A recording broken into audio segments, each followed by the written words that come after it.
from Studio 3C in Rockefeller Center, this is News 4 New York. We are learning about a new synthetic drug that some teenagers are getting their hands on. It is dangerous and in some cases has led to death. It hasn't come to the tri-state just yet, and authorities are working very hard to make sure it never does. News 4's Mark Santia has the exclusive details. Synthetic drugs, no doubt you've heard their street names before. Bath salts, K2, Spice. Well, those drugs are illegal, but there's a new synthetic drug on the horizon that's not been outlawed yet. Federal agents wasting no time. They're sounding the alarm before this new drug hits the tri-state area. This story made national headlines and sent chills across the country. Actor Johnny Lewis suspected of killing his landlord and her cat. Then he took his own life by walking off the roof. What fueled the bloody rampage? Police believe it was a new synthetic drug called Smiles.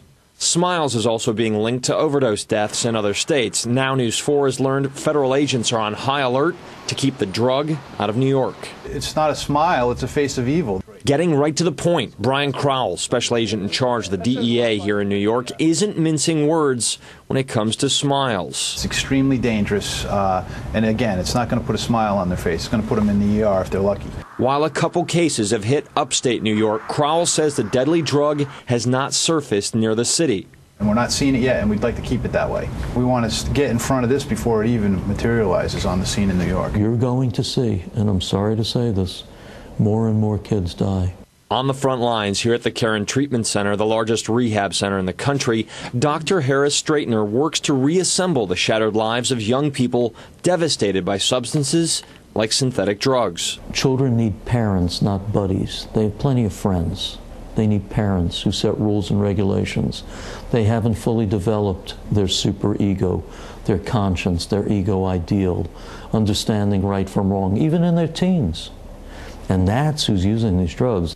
Don't believe it? Experts say the drug is colorfully packaged and marketed specifically for teenagers. It's sickening to me that there's adults that would manufacture and sell the stuff when they know at the end of the day a kid is going to ingest it. It sickens me that there's adults out there that would do that to kids for the sake of making money. I mean, talk about blood money. You can't get any dirtier than that. Experts believe Smiles are being made overseas and bought through the internet. So parents are being advised by experts to closely monitor what their children are looking into online. Mark Santia, News 4 New York.